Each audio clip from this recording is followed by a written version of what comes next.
Chioma Oji. Achọrọ m iwetara unu tata ọtụtụ ilu Igbo. Ilu bụ mmanụ ndị Igbo ji eli okwu. Gee ntị ka ịnụ ilu dị iche iche.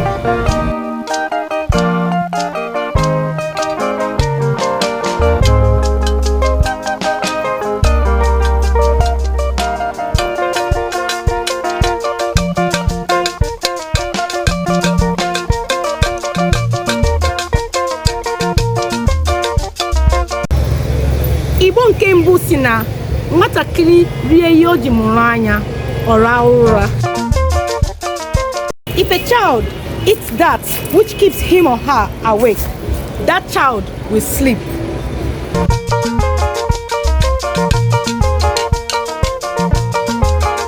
Okenye anaghị anọ ebe ihe ọjọọ na-emegba nkịtị. An elder doesn't stay in a place where there is trouble or evil is occurring and keep quiet.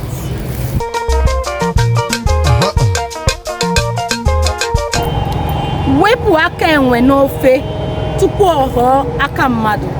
Stop that bad character you portray today, or it will implicate you one day. Thank you for watching that beautiful episode of IGBO Proverb Friday with Chioma Oji. Stay tuned next Friday for another episode. Please share, repost, share to your friends. See you next Friday. Mwah. Love you.